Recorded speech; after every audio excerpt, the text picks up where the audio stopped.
Hello students, आज हम लोग सिस्टम एनालिसिस एंड डिज़ाइन का यूनिट 8 पढ़ने वाले हैं। यूनिट 8 का जो नाम है फॉर्म्स एंड रिपोर्ट्स डिज़ाइन। इसमें हम forms design and reports design के बारे में पढ़ेंगे कि फॉर्म को कैसे डिज़ाइन करते हैं एंड रिपोर्ट को कैसे डिज़ाइन करते हैं। तो चलिए शुरू करते हैं डायरेक्टली चैप्टर को। ये यहाँ पे स्ट्रक्चर दिया गया है, क्या क्या पढ़ना है इसमें हमें। उसका इंट्रोडक्शन है, इसको स्किप करते हुए आगे बढ़ते हैं। यहाँ पे आते हैं। जैसा कि आप सभी को पता है, किसी भी सिस्टम को डिज़ाइन करने के लिए हम SDLC के फेज को यूज़ करते हैं। SDLC के फेज के थ्रू ही हम किसी सिस्टम को सक्सेसफुली डेवलप कर पाते हैं। ठीक है, तो जो डिज़ाइनिंग फेज है वो SDLC का पार्ट है, आप सब जानते हैं और बताया भी गया है। ठीक है, तो डिज़ाइन दो तरीके के होते हैं, जो एक लॉजिकल डिज़ाइन कहलाता है और एक फिजिकल डिज़ाइन कहलाता है। ये देख रहे हैं यहाँ पे आप, logical design and physical design. तो अभी जो हम फॉर्म्स एंड रिपोर्ट्स का जो डिज़ाइनिंग पढ़ने वाले हैं, this is the part of logical design. क्या है? लॉजिकल डिज़ाइन का पार्ट है। लॉजिकल डिज़ाइन के बाद हम फिजिकल डिज़ाइन करते हैं, देन हम कोडिंग स्टार्ट करते हैं उसी डिज़ाइन के बेस पे। अगर हमारा डिज़ाइनिंग बेहतर हो गया है, डिज़ाइनिंग हमने बहुत अच्छे से कंप्लीट कर लिया है, देन कोडिंग जो होता है बहुत ही आसान हो जाता है हमारे लिए। नहीं तो फिर कोडिंग के टाइम में अगर हम डिज़ाइनिंग पे काम करते हैं तो फिर कोई मतलब नहीं रहता SDLC का। ठीक है, इसलिए SDLC को 100% फॉलो करना बहुत ही ज़रूरी है किसी भी सिस्टम को सक्सेसफुली बेहतर तरीके से डेवलप करने के लिए। ठीक है, समझ में आ गया। डिज़ाइनिंग कहाँ पे आता है? तो लॉजिकल डिज़ाइन की बात करेंगे अब। इसी में हम फॉर्म्स एंड रिपोर्ट्स के डिज़ाइन करेंगे। जो सिस्टम में इंटरफेस होता है, जो डायलॉग्स होते हैं, वे सब यहीं पे डिज़ाइन होता है। ठीक है, चलिए शुरू करते हैं डायरेक्टली फॉर्म से कि फॉर्म होता क्या है। देखिए, सबसे पहले मैं बता दूँ आपको फॉर्म क्या होता है। आप बैंक वगैरह भी जाते हैं, उसका एग्ज़ाम का फॉर्म भी भरते हैं, रजिस्ट्रेशन के लिए फॉर्म भरते हैं, पता नहीं कई तरीके के फॉर्म से आप ऑलरेडी इंटरेक्ट कर चुके हैं। डिफरेंट टाइप्स के फॉर्म से आप इंटरेक्ट कर चुके हैं। जो आप फॉर्म समझते हैं, जो फॉर्म आप यूज़ करते हैं, जो फॉर्म आप फिलअप करते हैं, मैं उसी फॉर्म के बारे में बात कर रहा हूँ। उसी फॉर्म को डिजिटल तरीके से एक इंटरफेस के रूप में सिस्टम में, यानी कि सॉफ्टवेयर का पार्ट बना देना ही क्या है? फॉर्म डिज़ाइनिंग कहलाता है। ठीक है ना। चलिए, फॉर्म समझ में आ गया होगा क्या होता है आपको। अब इसके थोड़ा डेफिनेशन की बात करते हैं हम यहाँ पे। Like a form on paper, वही बात कर रहे हैं यहाँ पे कि पेपर पे जो फॉर्म होता है, जैसे कि बैंक में गए, पैसा विड्रॉ करना है, आपको क्या करना है? फॉर्म भरना है। पैसा डिपॉजिट करना है, क्या करना है? एक फॉर्म भरना है। एड्रेस चेंज करवाने हैं, एक फॉर्म भरना है। ATM इशू करवाना है, एक फॉर्म भरना है। इंटरनेट बैंकिंग लेना है, एक फॉर्म भरना है। यानी कि हर एक चीज़ के लिए आपको एक फॉर्म भरना होता है। ठीक है ना। वैसे ही किसी इंस्टीट्यूशन में जाते हैं एडमिशन के लिए, सबसे पहले जब जाते हैं तो हमें इंक्वायरी फॉर्म भरना पड़ता है। उसका जब एडमिशन लेते हैं तो एडमिशन फॉर्म भरना पड़ता है। एडमिशन ले लिए हैं तो फिर बीच में एग्ज़ाम वगैरह आता है तो एग्ज़ाम फॉर्म भरना पड़ता है। रजिस्ट्रेशन फॉर्म भरना पड़ता है। कई तरीके के फॉर्म्स हमें फिलअप करने पड़ते हैं अपने लाइफ में। उसका अगर कंपटीशन की तैयारी कर रहे हैं तो जो फॉर्म आता है वो कंपटीशन का फॉर्म भरना पड़ता है। तो हमेशा किसी न किसी फॉर्म से हम इंटरेक्ट करते रहते हैं। तो वो जो फॉर्म होता है वो फिजिकल फॉर्म होता है, पेपर पे होता है। ठीक है ना।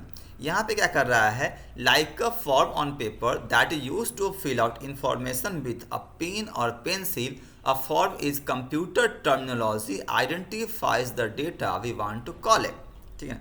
यहाँ भी वही है कि जैसे हम पेपर पे पेंसिल से या पेन से जो फॉर्म फिलअप करते हैं, फॉर्म फिलअप का एकमात्र कारण क्या है? कलेक्शन ऑफ डेटा, डेटा को कलेक्ट करना, इकट्ठा करना। यहाँ भी वही है।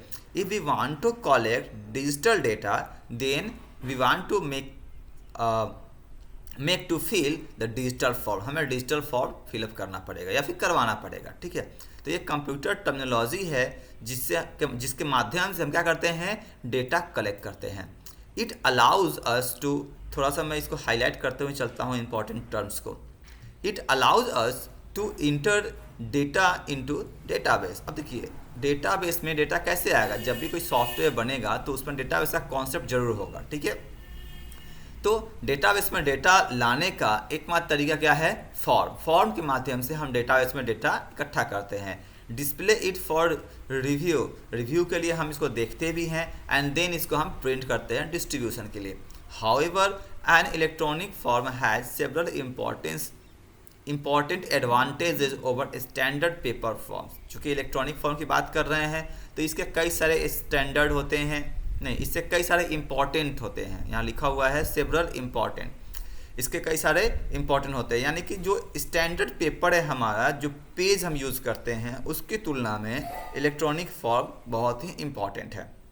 सबसे बड़ा इम्पॉर्टेंट क्या होता है यहाँ पे कि पेपर की बचत होती है, पेपर की बचत होती है, और ये बहुत ही बड़ा इम्पॉर्टेंट है। दूसरा क्या है कि पेपर में हम जब मतलब कि पेपर पे अगर हम फॉर्म फिलअप करवाते हैं तो उसको हमें सेफ कहीं पर रखना पड़ता है, उसके लिए एक फिजिकल स्पेस भी देने की ज़रूरत पड़ती है। लेकिन यहाँ पे वैसा नहीं है, यहाँ पे हम डिजिटल स्पेस के रूप में मेमोरी यूज़ कर लेते हैं, ठीक है ना, और मेमोरी में ही हम स्टोर कर लेते हैं फॉर्म्स को। These have the advantage of using a computer database and are more versatile and powerful than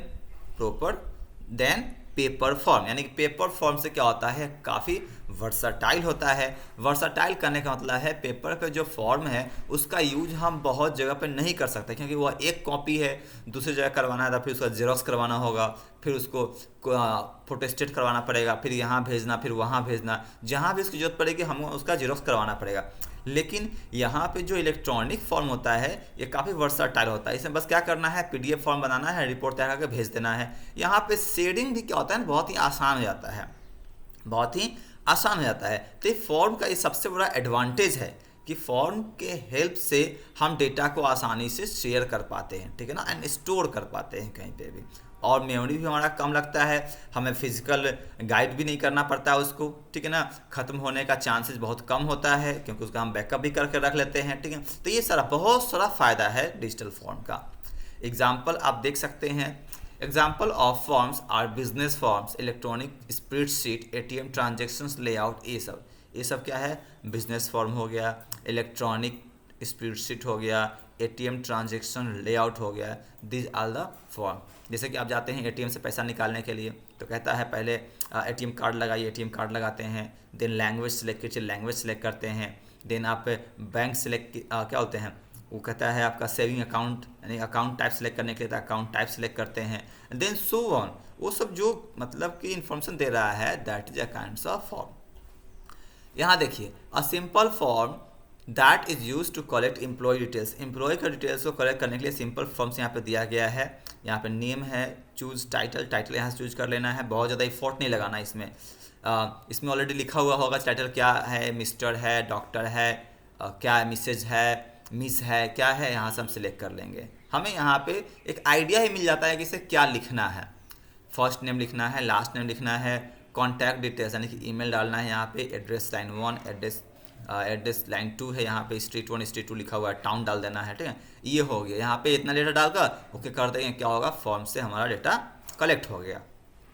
तो ये तरीका है फॉर्म से डेटा इकट्ठा करने का। इंपॉर्टेंस ऑफ फॉर्म, फॉर्म के क्या क्या इंपॉर्टेंस है, चूँकि हम जैसे ही पढ़ रहे हैं इसको समझ रहे हैं, अभी तक हमने कितना सारा इंपॉर्टेंस इसका देख लिया है, कितना ज़रूरी है हमारे लिए, ठीक है। अपार्ट फ्रॉम दिस कुछ टेक्निकल टर्म्स में भी इसके इंपॉर्टेंस जो यहाँ दिए गए हैं रिटन फॉर्म में। A form provides an easy way to view data, पहला क्या है, easy way to view data, यानी कि डेटा को व्यू करने का एक आसान तरीका है। हाँ, एक चीज़ और आपको मन में रखना है, माइंड में रखना है, कहने का मतलब कि फॉर्म से हम डेटा फिल तो करते हैं, यानी कि डेटा उससे कलेक्ट भी करते हैं और उससे हम डेटा को व्यू भी करते हैं। जैसे अब बैंक में गए, पैसा आपको डिपॉजिट करना है, आपने फॉर्म लिया, फॉर्म फिलअप कर लिया, तो फिलअप करने के बाद उस फॉर्म को फिर देख तो पा रहे हैं, देख तो रहे हैं क्या भरा आपने, यानी कि डेटा फिल करने के बाद उस फॉर्म को आप देख भी सकते हैं। तो यहाँ भी वही है कि आप फॉर्म फिलअप करने के बाद उसका एक व्यू भी आप देख सकते हैं। जैसे हम किसी कॉम्पिटिशन एग्जाम का फॉर्म जब भरते हैं तब फॉर्म भरने के बाद हमारा एप्लीकेशन फॉर्म डाउनलोड भी हो जाता है, जो हमने भरा है वो एक अलग लेआउट में डाउनलोड करके हम रख लेते हैं कि हमने इस फॉर्म को फिलअप किया है, ठीक है। तो जब डाउनलोड करते हैं that is also a kind of form, और उसको हम क्या करते हैं, व्यू करते हैं data, whatever data we have inserted into the form, ठीक है। नेक्स्ट है using forms data can be entered easily, बहुत आसान सा लिखा हुआ है यहाँ पे लैंग्वेज कि फॉर्म का यूज़ करके हम डेटा को आसानी से इंटर कर सकते हैं, ठीक है ना। उसके बाद this saves times and prevent typographical errors, इससे क्या होता है, हमारा टाइम बचता है, ये तो बहुत बड़ी बात है कि हमारा टाइम की बचत हो जाती है, एंड टाइपोग्राफिकल एरर भी नहीं होता है। जनरली क्या होता है कि हम कहीं जाते हैं फॉर्म भरने के लिए, बहुत बार मैंने देखा है कि लोग एडमिशन फॉर्म भर रहे हैं, रजिस्ट्रेशन फॉर्म भर रहे हैं। इवन जब आप एग्ज़ाम देते हो तो एग्ज़ाम की जो फर्स्ट पेज होता है, आप लोग एग्ज़ाम देते हैं, उसका जो फर्स्ट पेज होता है उसमें पूरा फिलअप करना होता है डिटेल्स, तो उसमें ही बच्चे गलत करते हैं, गलत हो जाता है, ठीक है। लेकिन वही अगर ऑनलाइन हो तो हमें वहाँ पे गलत होने की संभावना ही नहीं होती, क्योंकि वहाँ पे हमें सुधार सकते हैं, ठीक है ना, वहाँ पे हम उसको चेंज कर सकते हैं। तो क्या होता है, टाइपोग्राफिकल एरर यहाँ पे हमारा बहुत ही ज़्यादा कम जाता है, ठीक है ना, कम जाता है। कम क्या जाता है, इसको प्रिवेंट ही कर देता है। Form present data in an attractive format with special font, इसमें डेटा जो है अट्रैक्टिव फॉर्मेट में होता है, स्पेशल फॉन्ट्स का यूज होता है। दो चीज़ें यहाँ पे इंपॉर्टेंट है, attractive format and special fonts and other graphical effects, और इसमें दूसरे ग्राफिकल इफेक्ट्स भी होते हैं, जैसे कि बॉर्डर लगा दिया गया, कलर्स चेंज कर दिया गया, अलग अलग चीज़ों के लिए अलग अलग टाइप का कलर लगा दिया गया, ठीक है ना। यहाँ लिखा भी हुआ है कलर एंड शेडिंग, ठीक है ना। तो ये क्या है, फॉर्म्स का इंपॉर्टेंस है। नेक्स्ट क्या है, forms offer the most convenient layout for entering, changing and viewing record present in database, यानी डेटाबेस में डेटा को इंटर करने के लिए, डेटा चेंज करने के लिए एंड डेटा को व्यू करने के लिए बहुत ही आसान तरीका प्रोवाइड करता है, ठीक है ना। Form An entry field in a form can present a list of valid values from which user can pick to fill out the field easily. Entry field भी होता है कुछ, कभी कभी ऐसा होता है कि जैसे मान लीजिए आपको अब किस स्टेट से वो फिल करना है, तो आपको वहाँ बिहार लिखना नहीं है, बल्कि आपको वहाँ स्टेट का लिस्ट होगा, उसमें सेलेक्ट करना है।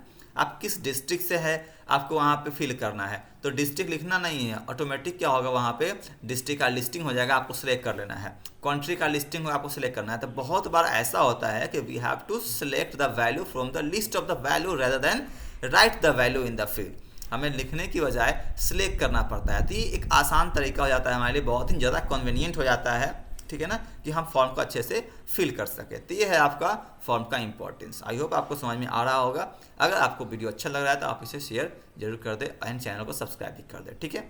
नेक्स्ट आगे है रिपोर्ट्स। रिपोर्ट्स की बात करते हैं। देखिए रिपोर्ट्स क्या होता है, पहले हम जनरल समझ लेते हैं रिपोर्ट्स क्या होता है। जब कोई फॉर्म फिलअप हो जाता है तो फॉर्म के माध्यम से जब हम डेटा इकट्ठा कर लेते हैं, तो after analysing all the data, जो एक डेटा का फॉर्मेट तैयार करके यूजर को हम प्रोवाइड करते हैं, दैट इज़ रिपोर्ट। वो क्या होता है, रिपोर्ट होता है। जैसे एग्ज़ाम में आप एग्जामिनेशन फॉर्म भरते हैं, एग्ज़ाम फॉर्म सब लोग भरते हैं, ऑनलाइन भी ऑफलाइन भी दोनों तरीके से भरते हैं। एग्ज़ाम फॉर्म आपने भर लिया, एग्ज़ाम फॉर्म भरने के बाद आपने एग्ज़ाम दे लिया, एग्ज़ाम देने के बाद जो रिजल्ट आता है वो क्या होता है, आपका रिपोर्ट होता है। उस रिजल्ट को भी कोई व्यक्ति क्या है, फॉर्म्स के माध्यम से एंट्री करता है, ठीक है ना। जो एडमिट कार्ड आता है that is also kind of report. वो रिपोर्ट कैसा है, तो that report is on the basis of input with the help of application form, ठीक है। अब हम थोड़ा देख लेते हैं यहाँ पे कंप्यूटर के टर्म में क्या लिखा हुआ है, रिपोर्ट क्या होता है। Analysing and presenting data are just as important as entering and storing data. देखिए डेटा को इंटर करना एंड डेटा को स्टोर करना, सॉर्ट करना, डेटा को इंटर करना एंड डेटा को सॉर्ट करना, ये दोनों जितना इम्पॉर्टेंट है उतना ही इम्पॉर्टेंट है डेटा को एनालाइज करना एंड प्रेजेंट करना, ठीक है।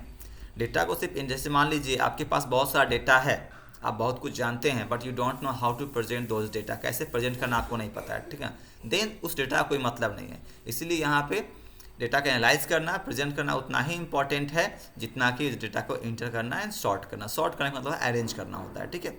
Computer system are reporting as query application to retrieve the data that are available in the database। Computer system जो है वह क्वेरी भी यूज़ करता है डेटाबेस से डेटा को रिट्राइव करने के लिए and present it a way that provides useful information, और इसको इस तरीके से प्रेजेंट करे कि इन्फॉर्मेशन क्या हो, हमारा यूजफुल हो। यानी कि डेटाबेस से डेटा को फेच करना और यूज़र को प्रोवाइड करना इस तरीके से जैसे कि वो इन्फॉर्मेशन के रूप में हो, यह आपका रिपोर्ट कहलाता है। Drive decision making and support business project. देखिए जब रिपोर्ट हम देखते हैं तो क्या होता है, हमें एक फ़ायदा होता है कि बिजनेस प्रोजेक्ट तैयार कर पाते हैं उसके माध्यम से, उसमें हमें सपोर्ट मिलता है एंड हम डिसीजन भी ले पाते हैं। यानी कि on the basis of report हम क्या करते हैं, डिसीजन लेते हैं। जैसे कि डॉक्टर के पास भी जाते हैं, डॉक्टर डिफरेंट चेकअप करता है, चेकअप करने के बाद उसका रिपोर्ट आता है and on the basis of report doctor क्या है, यह डिसीजन लेता है कि कैसा इलाज हमें करना है, ठीक है ना। तो रिपोर्ट क्या है ना, डिसीजन मेकिंग के लिए बहुत ही इंपॉर्टेंट होता है। A report present data as meaningful information. Report जो है डेटा को बहुत ही मीनिंगफुल इंफॉर्मेशन के रूप में प्रेजेंट करता है, which can be use and distributed, जिसको डिस्ट्रीब्यूट किया जाता है और यूज किया जाता है। A report is the information that is organise and formatted to fit the required specification. Report जो है, a report is the information, एक ऐसा इंफॉर्मेशन है रिपोर्ट जो कि ऑर्गेनाइज होता है, इस तरीके से फॉर्मेट होता है जो कि रिक्वायर्ड इंफॉर्मेशन वो हमें दे पाता है। It is a passive document that contains only pre defined data. चूँकि यह प्री डिफाइंड डेटा ही स्टोर करता है, चूँकि डेटा में रिपोर्ट में वही सारे डेटा होते हैं जो हम इंटर करते हैं फॉर्म्स के माध्यम से, इसलिए सारा डेटा जो है उसमें प्री डिफाइंड डेटा ही कहलाता है। रिपोर्ट का सारा डेटा क्या होता है, प्री डिफाइंड होता है, ठीक है। इसीलिए इसको हम पैसिव डॉक्यूमेंट भी बोलते हैं। And is used solely for viewing and reading, and इसका यूज केवल देखने के लिए एंड रीडिंग के लिए किया जाता है। एनालाइज भी इसी पे होता है। Report can be printed on paper, report को हम पेपर पर प्रिंट कर सकते हैं, और this may be transfer to a computer file, और इसको हम दूसरे कंप्यूटर फाइल के रूप में भी ट्रांसफ़र कर सकते हैं, ठीक है ना, ताकि इसको विजुअल डिस्प्ले स्क्रीन पे देखा जा सके। Report are most visible components of the working information system and hence they often from the basis for the users and managements final assessment of the system value, ठीक है ना। Final assessment के लिए क्या होता है, रिपोर्ट बहुत important होता है, क्योंकि यही वह डेटा है जो कि विजिबल होता है सबके लिए, ठीक है। एग्जाम्पल दिया गया है, एग्जाम्पल ऑफ रिपोर्ट आर, यहाँ पे इनवॉइस जो होता है वो क्या है, रिपोर्ट का एग्जाम्पल है। वीकली सेल्स समरी क्या होता है, रिपोर्ट का एग्जाम्पल है। मेलिंग लेवल्स क्या है, रिपोर्ट का एग्जाम्पल है। पाई चार्ट क्या है, कोई भी चार्ट रिपोर्ट का एग्जाम्पल होता है, ठीक है। तो यहाँ पे एक फिगर भी दिया गया है जो कि रिपोर्ट को एक्सप्लेन कर रहा है। अ सिंपल रिपोर्ट यहाँ लिखा गया है, आप देख सकते हैं। एम्प्लॉय रेसिडेंस फोन लिस्ट, यानी कि यहाँ पे जो रिपोर्ट है एम्प्लॉय रेसिडेंस फोन लिस्ट का रिपोर्ट है। जैसे यहाँ पे एस नंबर हो गया, सीरियल नंबर, नेम हो गया, फर्स्ट नेम, अरे लास्ट नेम है, यहाँ फर्स्ट नेम है, डेजिग्नेशन है एंड फ़ोन नंबर है। ये क्या है ना, एक रिपोर्ट हो गया, सिंपल रिपोर्ट हो गया, जिसमें क्या है कि एम्प्लॉय का डेजिग्नेशन एंड फ़ोन नंबर क्या है, शो हो रहा है, ठीक है। इंपॉर्टेंस ऑफ रिपोर्ट, अब रिपोर्ट का इंपॉर्टेंस देख लेते हैं। जैसे कि हमने फॉर्म का इंपॉर्टेंस देखा था, रिपोर्ट का भी बहुत सारा इंपॉर्टेंस है। क्या इंपॉर्टेंस है इसका, we can organise and present data in group, data को हम ग्रुप में ऑर्गेनाइज भी कर सकते हैं और प्रेजेंट भी कर सकते हैं। We can calculate running totals, group totals, grand totals, percentage of totals, यानी कि इसमें हम रनिंग टोटल्स हैं, जितना डेटा हमारे पास है उन सबको कैलकुलेट कर सकते हैं, ग्रुप को भी कैलकुलेट कर सकते हैं, ग्रैंड टोटल को कैलकुलेट कर सकते हैं, परसेंटेज ऑफ टोटल को कैलकुलेट, तो हर एक चीज़ हम कर सकते हैं। एक्सेल में भी जो हम डेटा इकट्ठा करते हैं, उसको एनालाइज करते हैं, तो उस पर हम रिपोर्ट तैयार करते हैं, ठीक है ना, वो भी रिपोर्ट कहलाता है। Within the body of reports we can include sub forms, sub reports and graph, यानी कि रिपोर्ट में हम सब फॉर्म्स को भी इंक्लूड कर सकते हैं, सब रिपोर्ट्स को भी कर सकते हैं, ग्राफ को भी इंक्लूड कर सकते हैं।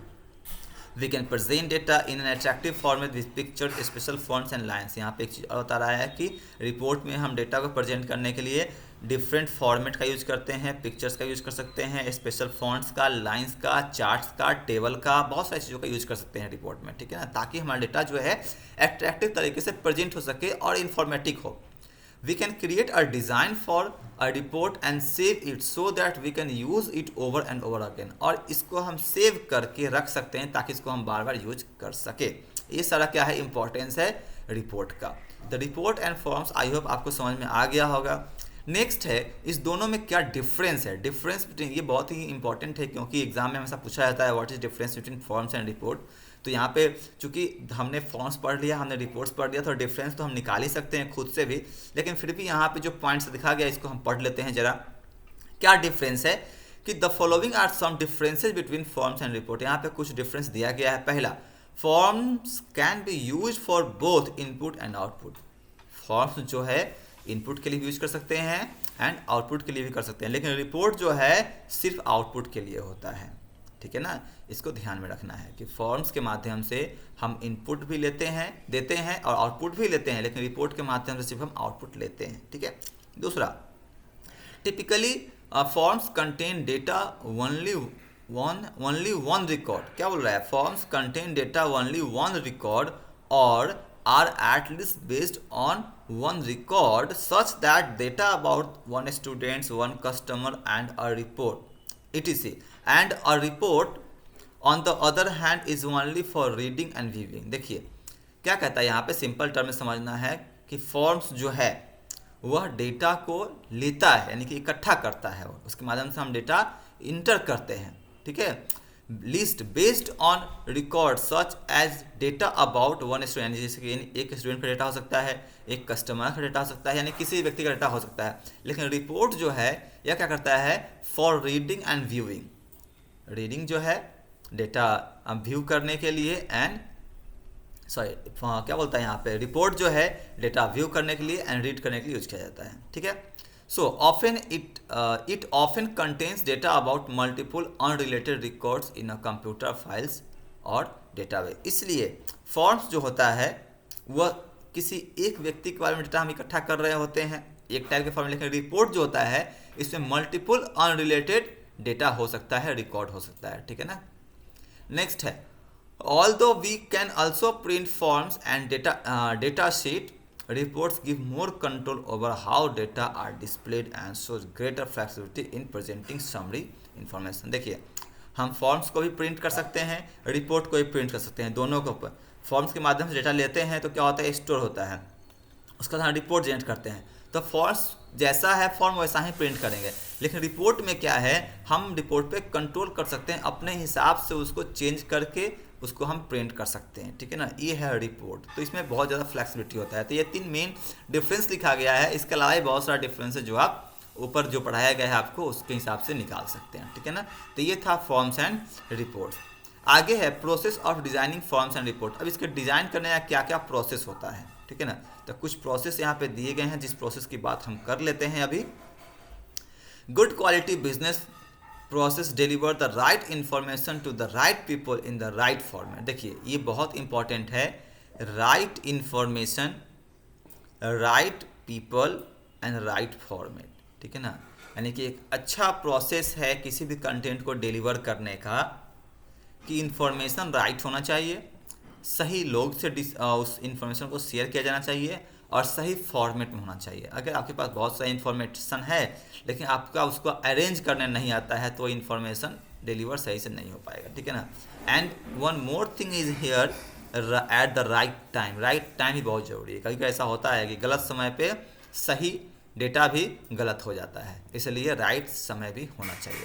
तो ये 4 पॉइंट ध्यान रखना है कि गुड क्वालिटी तभी होगी किसी भी रिपोर्ट को प्रेजेंट करने में, किसी में बिजनेस प्रोसेस को डिलीवर करने में, कि क्या हो, राइट इन्फॉर्मेशन हो, राइट पीपल से डिलीवर हो, राइट फॉर्मेट हो एंड साथ ही साथ राइट टाइम हो, ठीक है ना। ये 4 राइट आपको ध्यान रखने हैं। The design form and report concentrate on the this goal, यानी कि जब हम फॉर्म्स का या रिपोर्ट का जब डिज़ाइन करते हैं तो इन्हीं चारों पे वह क्या करता है, मतलब कि डिपेंड करता है, ठीक है ना। इन्हीं के से कॉन्सेंट्रेट होकर वह डिज़ाइन होता है, यही उसका गोल होता है कहने का मतलब। Designing of forms and reports is a user focused activity that typically follows a prototyping approach. देखिए designing reports, forms and report जब डिज़ाइन करते हैं तो हम यहाँ पे यूज़र को अपने माइंड में लेकर चलते हैं, क्योंकि यूज़र को फॉर्म्स कैसा चाहिए एंड उसका रिपोर्ट उसको कैसा चाहिए। जब भी आप देखिए आप सॉफ्टवेयर डेवलपर बनेंगे तो आप सॉफ्टवेयर जब डिज़ाइन करेंगे तो आपको वहाँ पे यूज़र को लेकर चलना पड़ेगा कि यूज़र को कितना सहूलियत हो, कितना आसानी हो डेटा को इंटर करने में, ठीक है ना, चाहे डेटा को फॉर्म्स से रिपोर्ट के माध्यम में डिस्क्राइब मतलब कि एक्सेस करने में, ठीक है, कितना आसानी हो। तो हमें हमेशा यूजर के पॉइंट ऑफ व्यू से सोचना है यहाँ पे, और इसके लिए हम क्या करते हैं, अलग अलग टाइप का प्रोटाइप तैयार करते हैं। प्रोटाइप करने का मतलब है इसको हम डिज़ाइन करके एक डमी फॉर्म यूजर को देते हैं, यूजर को अच्छा लग रहा है ठीक, नहीं तो फिर उसमें चेंज करते हैं, यानी कि उसका हम सैम्पलिंग करते हैं पहले। बिफोर डिजाइनिंग अ फॉर्म और a report we should have a clear idea so as to what is the aim of the form and report and what information is to be collected from the user. देखिए forms and reports दोनों design करने से पहले हमें क्या information user से gather करना है एंड यूजर को क्या इन्फॉर्मेशन देना है रिपोर्ट के माध्यम से, यह माइंड में क्लियर होना चाहिए, ठीक है ना। ये 2 चीज़ बहुत इंपॉर्टेंट है। नेक्स्ट है there are some useful questions related to creation of all forms and report. देखिए यहाँ पे बहुत अच्छी बात बोल रही है, किसी भी चीज़ को डिज़ाइन करने के लिए आप क्वेश्चंस बना लो, उसको सॉल्व कर लो, वो चीज़ आपका डिज़ाइन हो जाएगा। तो यहाँ भी वही बता रहा है कि अगर आपको अच्छा फॉर्म्स एंड रिपोर्ट्स डिज़ाइन करना है देन आपको कुछ क्वेश्चंस की क्वेरी करनी होंगी, such that who, what, when, where and how, यानी कि उस फॉर्म या रिपोर्ट को कौन यूज़ करेगा, किसके लिए बनाया जा रहा है, क्या पर्पस है उसका, कब उसको प्रेजेंट करना है, कहाँ के लिए है, किस प्लेस के लिए है एंड कैसे उसको प्रेजेंट करना है। ये 5 क्वेश्चन है जिसका आंसर हमें मिलना चाहिए। ये पांचों आंसर को यहाँ पर डिस्क्राइब किया गया है, इसको आप एक बार रीडिंग करके देख सकते हैं, ठीक है ना, ऐसे मैंने बता दिया है। After having answer all the above question we would have to collect all initial requirements. हाँ, अब सारा आंसर मिल गया अगर, तो हमें इनिशियल रिक्वायरमेंट्स को पूरा करेंगे, देन नेक्स्ट स्टेप पे जाएंगे। प्रोटाइपिंग स्टेप है नेक्स्ट, जो है प्रोटाइपिंग स्टेप है। Structure and refining the requirements are complete without interaction with the end user, ठीक है ना। क्या बोल रहा है, structuring and refining the requirements are completed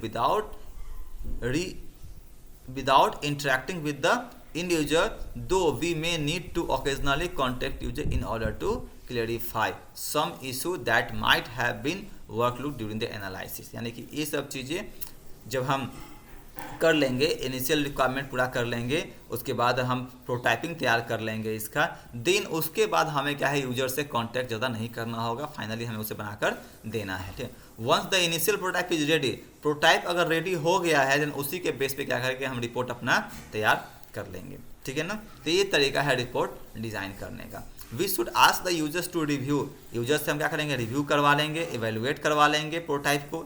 चूँकि एक सैंपल दे रहे हैं, अगर सैंपल हमारा सेटिस्फाइड हो गया तो हम क्या करेंगे, उसी के बेस पे अपना आगे वर्क करेंगे, रिपोर्ट एंड फॉर्म को डिज़ाइन कर लेंगे। उसके बाद रिपोर्ट एंड फॉर्म को डिज़ाइन करने में हमें यूजर से बार बार एक्सेप्टेंस लेने की जरूरत नहीं होगी, ठीक है ना।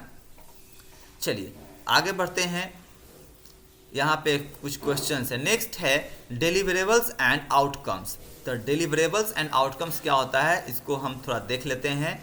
Each phase in the SDLC का हर एक फेज में helps in the construction of the system construct करने में हेल्प होता है। देखिए एसडीएलसी का जितना फेज है ना, हर एक फेज का काम क्या है, सिस्टम को डेवलप करना। सिस्टम को डेवलप करने के लिए ही सारा फेज काम करता है, ठीक है।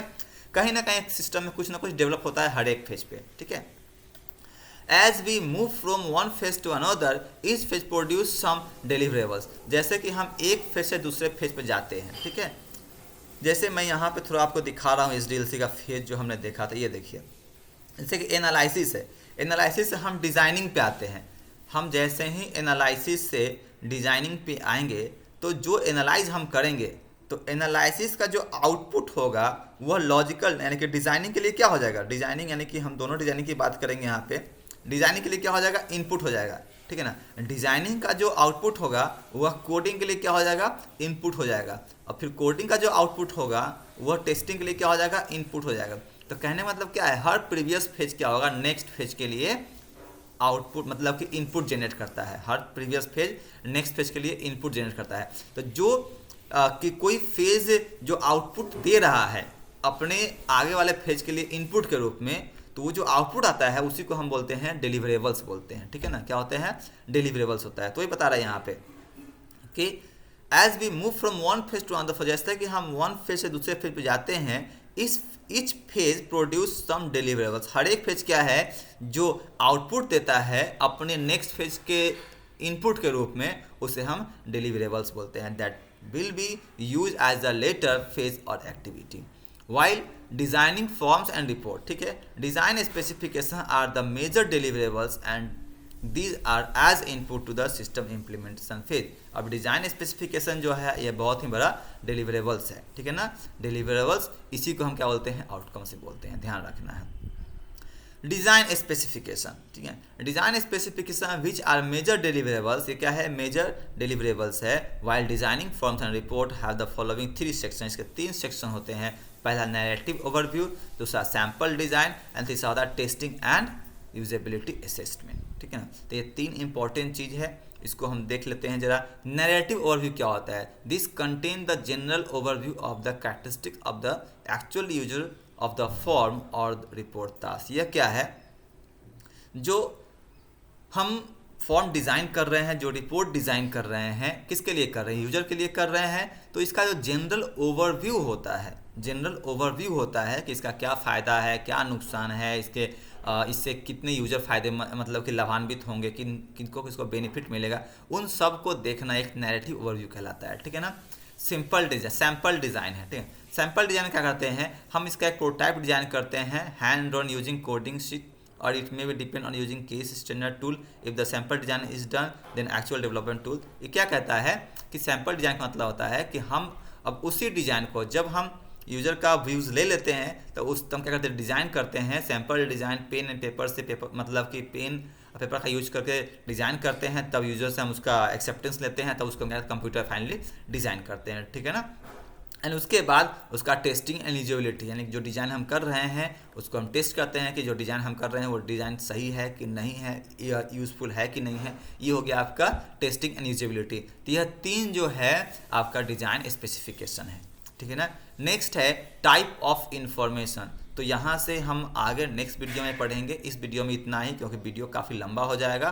तो नेक्स्ट वीडियो में हम इस चैप्टर को कवर करेंगे, पूरा खत्म करेंगे। टाइप्स ऑफ इंफॉर्मेशन हम लोग आगे पढ़ेंगे। ठीक है ना। तब तक के लिए थैंक यू, एंड आप चैनल को सब्सक्राइब जरूर कर दें।